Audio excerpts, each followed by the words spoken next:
Joining me now is Rina Shah. She's a political strategist and analyst, as well as a 2016 Republican National Convention delegate. Always great to have you here on BBC News. Donald Trump about to address his supporters there in Minnesota, along with his running mate, J.D. Vance.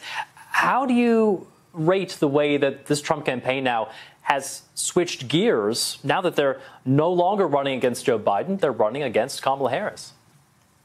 I think this past week's pivot of the Trump campaign has been actually pretty disastrous and largely due to the running mate pick. J.D. Vance has proven to not only be milquetoast, but to be somebody who is not capable of saying the right thing when it needs to be said. So I have to be honest with you. I think Republicans are coming off of a no good, terrible, very bad week, and I'm not sure how they turn it around this next week. Well, that's, of course, after a really strong week. We saw this very united Republican National Convention. And, of course, with all the emotional events surrounding the assassination attempt against Donald Trump, really seeing a bump in the polls.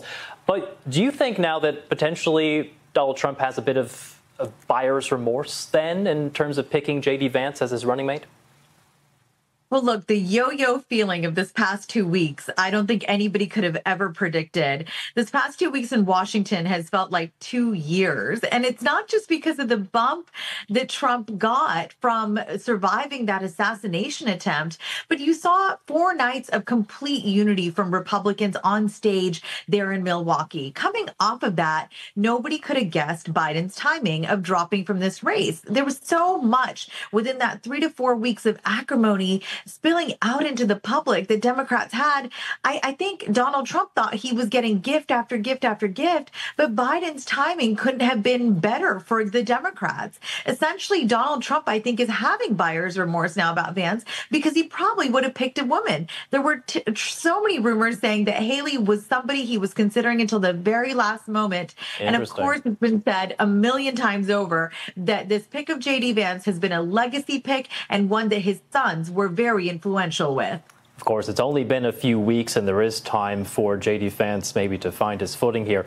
Well, let's talk about Kamala Harris now. Of course, there's lots of speculation about who she will pick to be her running mate. There's a few names being bounced around here. Arizona Senator Mark Kelly, Pennsylvania Governor Josh Shapiro, among others. What do you make of this short list, as they say, of potential VPs for Harris? Well, I was struck, number one, by how very male it was and how much of whiteness there was. Truth be told, everybody on that list is white. And here you've got a biracial woman for the first time ever, the major party's presumptive nominee. Well, Rina, is that then, do you think that's a deliberate strategy then from Kamala Harris? I think it's a strategy that we're not quite sure who's really steering the ship on yet. I don't know if it's her, but I'll tell you what. When you talk about Shapiro, the governor of Pennsylvania, and the Senator Mark Kelly, we got to look at their states, Pennsylvania and Arizona.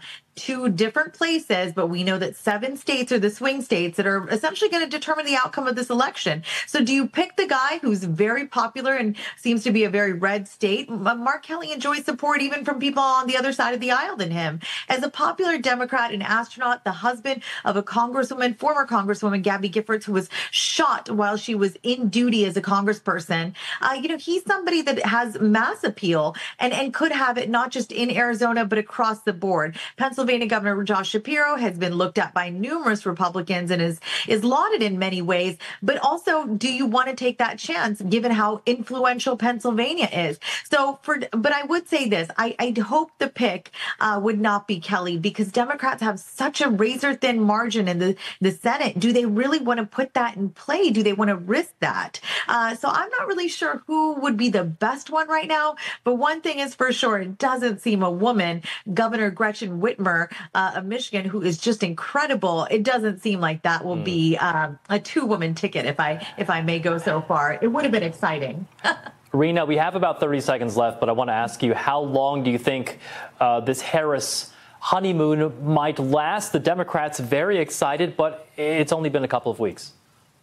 Well, I don't think anybody could have predicted this much energy about Kamala Harris's what seems to be, nominee nod now. She's going into the DNC with what looks like a coronation, but this energy could be from a mixed bag. There were so many people that were frustrated that Biden wasn't dropping out. And when he finally did, perhaps a lot of that money was sitting out there in wait and wasn't just fully given to her because it's her and who she is as a person, but also because people now feel this sense of relief and feel good about the Democrats' chances now. I don't want to diminish her in any way by saying that, but I mean to say, it was unpredictable this past week. The honeymoon could extend for another 2 to 3 weeks. It's been a wild and wacky week in Washington. Anything is possible. We've got 100 days exactly to go. People need to stay informed, make sure they've got their voting plan, and more important than anything else, pay close attention every day. That's the name of the game for American voters now. It has been a wild ride in the past few days, hasn't it? Rina Shah, political strategist and analyst,